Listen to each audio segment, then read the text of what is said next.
Hello, hello, I'm Nilza, Hello, hello, I'm Emma. and this is Unnies, BL, talk. a BL podcast.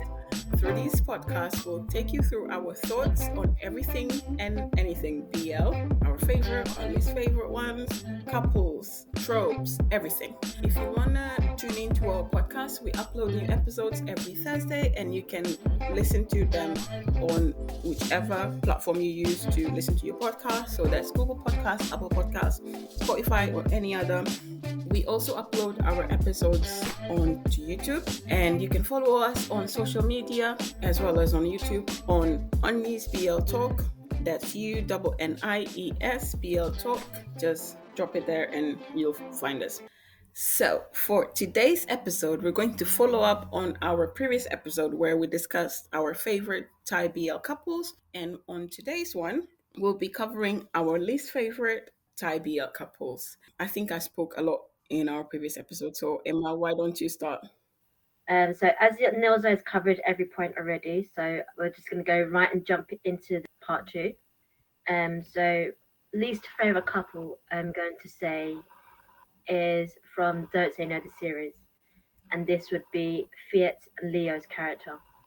Now this character aggravated me in so many ways. In that I hope I don't ever have a relationship like theirs. You had one who's the mature, protective, considerate of the couple, which is Leo. And he's the kind of boyfriend you want because not entirely, but in that, there are those aspects you want in the boyfriend, that the protective, the one who's going to listen to you, who's going to comfort you, and everything a boyfriend should do. And then you have Fiat's character, who's just really immature. He's quite childish, and his approach to relationships is, he's quite a playboy at first before he's running away from his feelings, which is fair enough. But his whole approach to it was just, this couple by itself was extremely unhealthy, more so than Tan Type. And that's saying a lot because Tan Type was quite a toxic couple already. But I feel like these two were like the worst that you could have.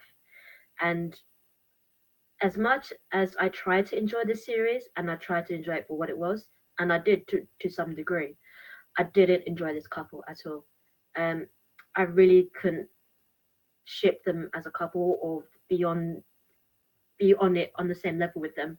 As it was too much to watch at times, and sometimes it would take me, rather than maybe half an hour or something to watch the episode, sometimes it took me an hour or 2 hours even just to watch the episode because it was so much to take in, and it's a lot emotionally. And for me, I couldn't deal with it. It was so hard to get through. I managed to get through it, yes. And for some people, maybe they could finish a drama within a couple of days or a week. I mean, I watched it when it had finished airing, so I could watch all the episodes without any problem. But I didn't realize how much of an issue it would be to watch it. And but yeah, it was quite emotional, and I just couldn't deal with it in that respect. It was so hard for me. Um, I don't really know what else to say because it was that kind of drama. It was really hard to fully immerse myself into it, and when I did at times, it took its toll. Yeah, I agree with a lot of what you said. And it's funny that you have this as your first one on the list because they're also the first ones on my list.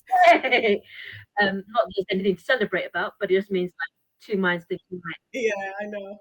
I actually separated these least favorite couples as didn't like as much as the others, but didn't hate it as much yeah, as the ones that I hate. So they were top one. So Leo and Fiat as well. And yeah. I mean, I have to give it up for Ja and Flas.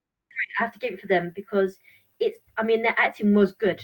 The crying, the wailing, the insecurities, and the clinginess, and the that in between. Yeah, Like you, I hated both for different reasons, but I hated them both when they first showed up on Ton Type 2, 7 Years of Love, because Ja's character, Leo, though he didn't have any flaws, the fact that he doesn't have any flaws, or the fact that he didn't see any flaws on Fiat first character, became a flaw for his character, Yeah. because he was too enabler as a boyfriend. I mean, first they were just friends. They weren't even a couple yet when they were in Time Type 2, and Leo was already doing everything, like letting Fiat do whatever he wanted Yeah. and enabling him to be such a hideous person. It was like a child in a grown man's body, basically. Just let him throw his tantrum, let him do whatever he wanted to get as far as trying to destroy Tarn and Type's relationship for no reason. Leo just enabled all of his childish behaviors. Yeah. And I guess we can say that it's because he liked him that much. But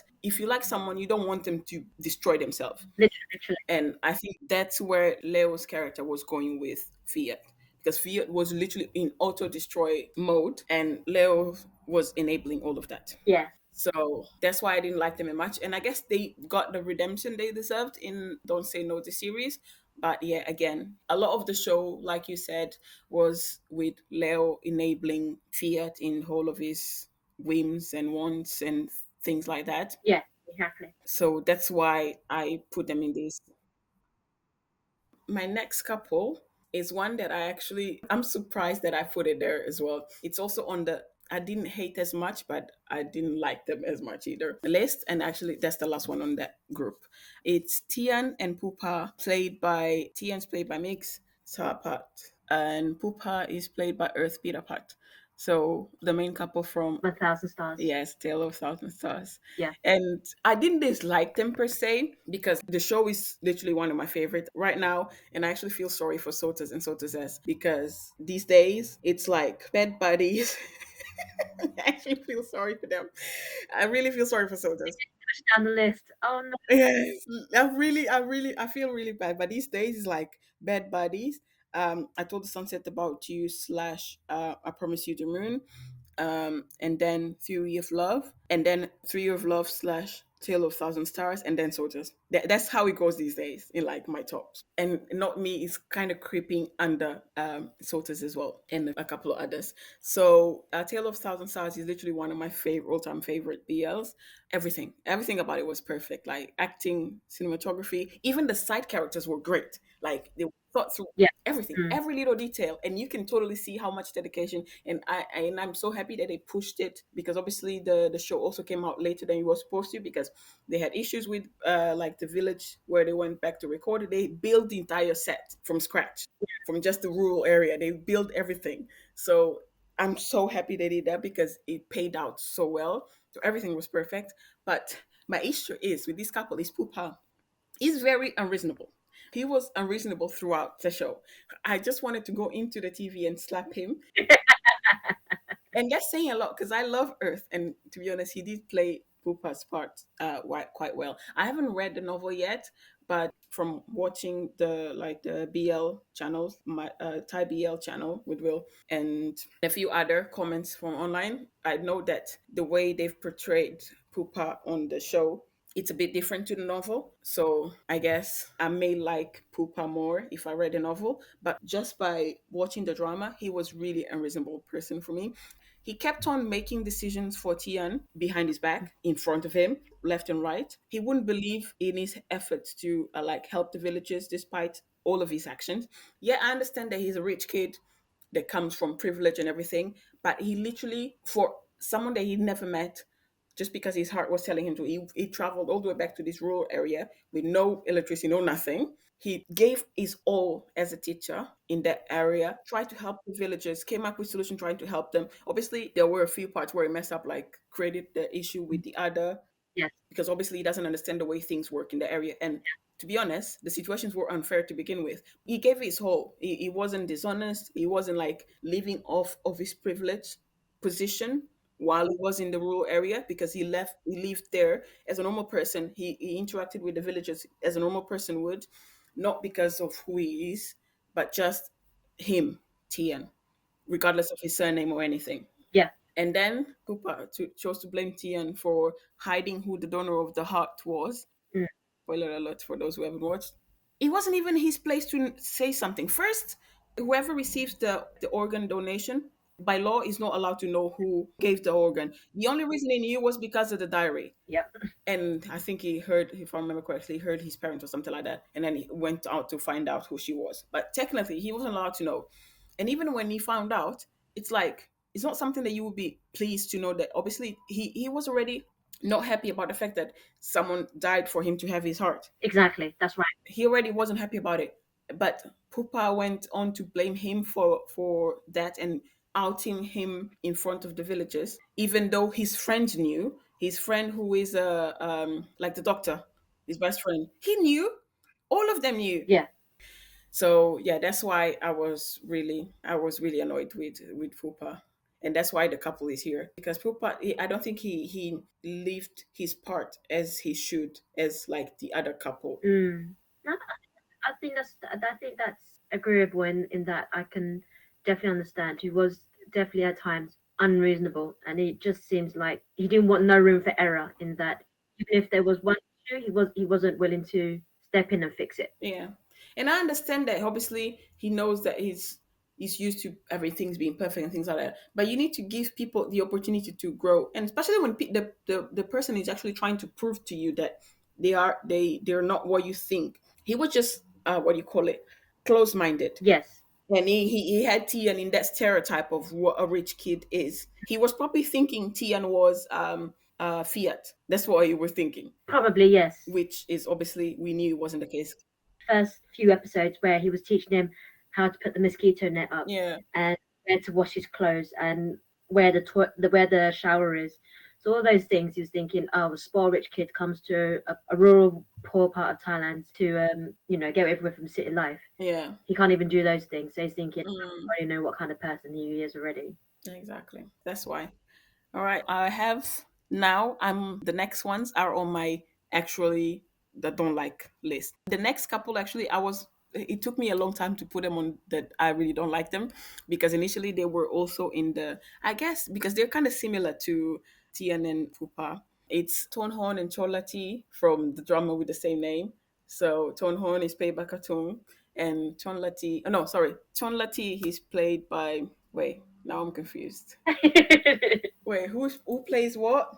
No, Chonlati is Katong and Donghorn is played by Pla. Yes, that's it. So is correct. So Chonlati is played by Katong. I love him so much. Literally, he's so good. And Tonghorn is played by Pod Supercon. I can't say his surname.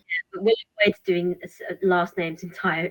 Yeah. Literally, it's really complex. So the drama came out end of 2020, beginning of 2021, and it was after Together, after everything, after First Sky or something like that. A Love from the Sky or something like that. On the Sky? Fish upon the Sky, that's it. Yeah, so it was after that one as well, if I remember correctly, and it was different to the previous one, and I guess it didn't have as much.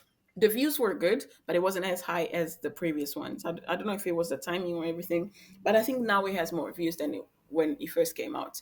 And like the show itself, it's quite good. Yeah, he was good. The execution was good. The acting was good because they are both great actors. Like one of the things that I love, and actually one of the things that I'm loving about Never Too Late, out of 5550 Never Too Late now, is Cartoon's acting, because there's two actors in Thai BL, no, three. There's three actors that literally they're like the expressions, the eye expression when they're acting and everything. It's perfect. So Mm. first one is Nanon. Oh yes. He delivers every feeling with just his expressions. He delivers it so beautifully. The second one, in my opinion, is Katong. And then the third one, sometimes it's Gun, other times it's Fluk, not Tush. Mm. But I think Katong is very high on my Thai BL actors, or just Thai actors in general. So that alone sold it very well, because obviously the storyline, for those who haven't watched it yet, you guys should watch it. So the storyline is these Tonhon and Chonlati, they're both childhood friends. They live in neighbor houses. The houses are very close to each other. But Tonhon's family moves out to the city. But Chonlati always liked Tonhon and always admired him and everything. And I guess that transforms into like love relationship, even though they were far apart. while Tonhon's like this macho boy, especially after he grew up and went into university. It's a manly man, if you want to put it into stereotypes. But obviously, Chonleti never told him, and they didn't speak to each other ever since Tonhon moved out. But then one day, Tonhon comes back, and Chonleti is surprised because he was in his house cleaning. Like, that's the dedication. He goes to the house because it's empty. He goes there to clean it up so it doesn't become dusty and stuff. I literally, I would do it. I would gladly do it. For Mr. Supercon, I would gladly do it. Like, I would literally go and do it myself. And then while Don Hon is growing up and joined university because he's, I think he's 2 or 3 years older, John Letty is doing his best to have good grades so he can apply and enter on the same university because he wants to confess. But all of this in his head, obviously. And then they reunite and then they kind of get closer together. Tonhon kind of makes Choleti move in with him on his dorm and with his two other best friends who are a couple, but Tonhon doesn't know because thanks to his dad, he grew to be very not fearful, but just someone who is a man that wants to be a manly man, I guess, and believing that gay people are bad and men who like men are whatever bad thing his dad wants him to believe or something like that. So yeah, the show itself is good, and my issue with it is Tonhon's dad character because of how much he despises gay people and thinks that men need to be manly, play football, play rugby, go into fights, have as many girlfriends as it can because that's how they show that they're manly. Yeah. All of those toxic traits in men, basically, in straight men, cisgender men, I guess. Because of that, even the way it ended, again, spoiler alert for those who haven't watched it, when the dad said that he will only accept them dating if he can have a son or like an heir, and then one of their friend ends up being the surrogate mom to their child, and I'm like, they were still in university, Mm. but that's because that was the only way the dad would allow them to be together. I'm like, what kind of reasoning is that? So that's why I put him on the list. I think that's fair enough for that reason, and I can agree with that. Yeah. What's your next one on the list? I wouldn't say that I didn't like them. They were just I wasn't too fond of them. This one I put as the one that I liked as well, but also one that I hate, and this is Time Type. I think this goes without saying. This one I put in here just for that reason of it was, as I mentioned in the first episode of this, the relationship is dysfunctional at best, but there's also a tender lovingness to honestly, I didn't know how they worked. I really didn't know how their relationship functioned at all. More times than anything, it was a mess. And this was another drama, aside from Don't Say No, this was another drama I found very hard to get through as well. I'm not going to repeat myself as I'm going to sound like a parrot, but yeah, the reason it's self-explanatory. Yeah, the couple was just, I love them, but I hate them. Yeah, I agree with you. And actually, they are also on my least favorite list. And like you said in our previous episode, yeah, they were very toxic. Yes. Remember the scene you mentioned, like the shower scene? It made me so uncomfortable. Yeah. Because women are used to microaggression and minor to big sexual harassment all the time, wherever we go. We're used to that. Literally, when I was watching that scene, it just brought back some really uncomfortable memories. I know Tarn was just playing around with Type and trying to scare him because he was so panicky. And obviously, before that scene, he wasn't aware that Type had been harassed and kidnapped when he was a child and where all of this hatred towards gay people was coming from. So I'll give him that. But if someone's telling you they're uncomfortable with something you're doing, you would stop. Yeah. Especially if you don't know why they're uncomfortable with that situation. Because it could be something really bad that could put them into like a relapse situation and just make them go over the edge for whatever reason. Yeah. And if you know, you would stop it also. Exactly. So that scene was one of the ones that I always remember when I think about that show. And as much as I wanted to like the show and I understand the hype that it got and everything, it always made me very uncomfortable. And like you said, it took me quite a while to watch the show as well. And even then, there was me skipping a lot of it. I felt like a lot of it was, that fan service because they thought that's what the fans want to see. But there was so much to unpack from that show, and not just your toxic relationship. And like you mentioned on last episode, the thing with Tarn's best friend orchestrating this entire plan to get up to separate him from all of his previous boyfriends. Like even what they did with Fluke's character, I forgot the name, but he literally hired a gang rape to a child who was still in high school. Exactly. Yeah.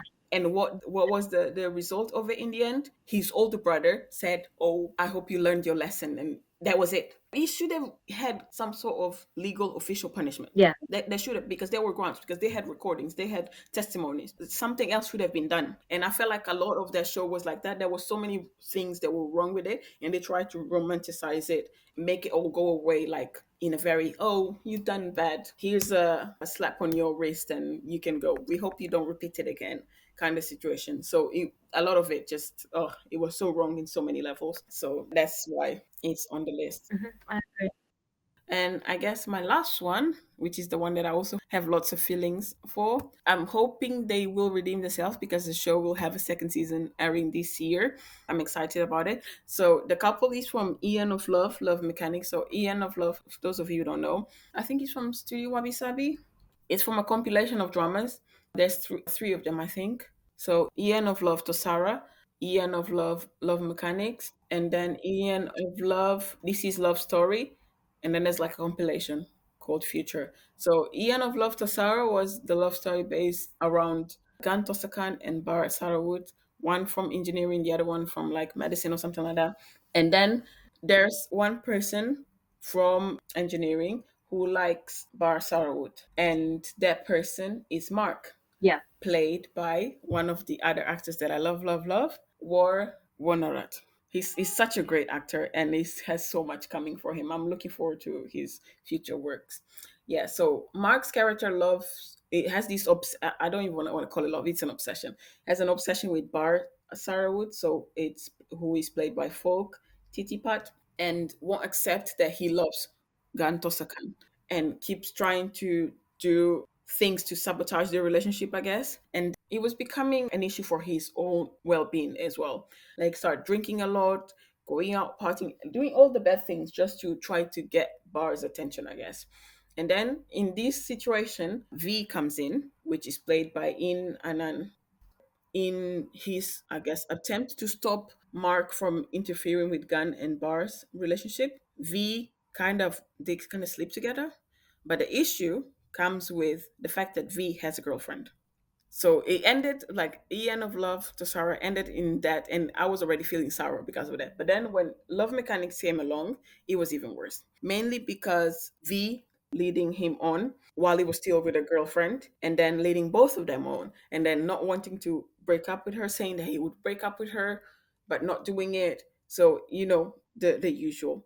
In that process, he nearly destroyed Mark, and I think War did such a great job at playing this role, and you could totally see like the angst in his eyes, like the suffering and everything. It's chaotic. That's why I put him on the list. And funny enough, they also have another story, more recent one, from a smaller production company. It's called The Best Story. It's a shorter one, and it's so well done as well. It's very cute. It's like very nostalgic. But yeah, that's it. That's my least favorites. I feel like most characters you can relate to in some way anyway. Maybe you have that toxic trait, maybe you're clingy, maybe you're a jealous type, or maybe someone who's argumentative, um, hot headed. I know I am at sometimes. Got a different love language to the other person. Regardless what it is, um, I feel like everyone has some kind of thing that makes them toxic in one way or another. Hmm. I guess the thing is to try and find the common ground and try to not let those toxic traits become like your entire personality. That's when the issue starts to arise. So I think, and on this note, let's move on to our second corner, BLs in your area. So tell us, Emma, what are you watching this week? Have you started anything new? What are you looking forward to? Actually, haven't been able to watch that much as I've still been Mm, fully recovering. So I haven't watched any BLs since the last podcast that we've done. I think we pretty much covered it from that bit. But I haven't really watched anything since I've mentioned already. There is one I am actually interested in. I saw the first episode and I was kind of intrigued. It's a Korean drama and it's called Tinted with Love. And it's set in, I'm guessing, in the Korean dynasty. Joseon Dynasty, yeah. And um, at first it's in the modern day 21st century, and all of a sudden he's in the Joseon dynasty, and their love story starts from there. So I haven't watched all the episodes, as I've only watched one, but that's one that I am looking to go into as well at the moment. There are quite a few others that I need to watch. I do know that. Yeah. Good thing that you mentioned that one actually, because I did watch it. I finished it. And I've also watched another Korean one. It's called Behind Cut. But yeah, it's actually quite good, like the Tinted with You or with Love. It's a short one as well. Like the episodes are 10-15 minutes also. So it's quite short, which is why I'm excited for another Korean Cherry Blossom After Winter. I think it's going to be bigger. I mean, I think it's going to be in the same direction as, Light on Me. Yeah. yes. It's going to be longer than the like My Cherry Pie or whatever. The ones My Sweet Dear and this Behind Cards and Tinted with Love. So I'm looking forward to a bigger. And actually, I'm hoping Semantic Error has bigger episodes as well. Haven't checked how long the episode's going to be. And also, I've watched a Vietnamese BL. I've watched two Vietnamese BLs. One wasn't as good, but I mean, I gave it a pass. But the other was actually okay, and I was impressed. I mean, I wasn't impressed, but I was impressed for what it was. I was impressed. One was it was called Mr. Cinderella. I've seen a lot of reviews for that, so I'm Hmm. wondering if I should watch that one. Yeah, it's on YouTube. You can watch it. Oh, it just came because I'm looking at my YouTube history to see if I can remember of what I've watched. There's one that I was actually quite happy. It's not Vietnamese. It's Filipino, I think. Yeah, it's Filipino. It's called Quarantines. So quarantine and things together. There's two seasons. Season two is currently airing. I think it will end next week or the week after. I've watched the entire season one. It was good. It was kind of like not as good as like in the movies, Casa Película, but it's good. It's good. It's better than the Vietnamese ones, that's for sure. And I'm looking forward to watch season two of that. I'm just waiting for it to end so I can just do it like a binge watch day. But yeah, that's about it. Sounds good. Sounds good. I feel like there's a recommendation for myself as well to be watching too, as well as those in the in our audience who may want to try it out as well. Yeah, exactly. Yeah. So yeah, thank you all for tuning in to today's episode. If you guys have any popular opinions, like any suggestions, feel free to email it to us on unniesbltalk@gmail.com. That's UIESBLtalk@gmail.com. You can also follow us on Instagram, Twitter, and TikTok at Honest BL Talk all together, no spaces, and listen to our episodes every Thursday on YouTube, Google Podcasts, Apple Podcasts, or Spotify. And see you all On the next episode. Bye. bye.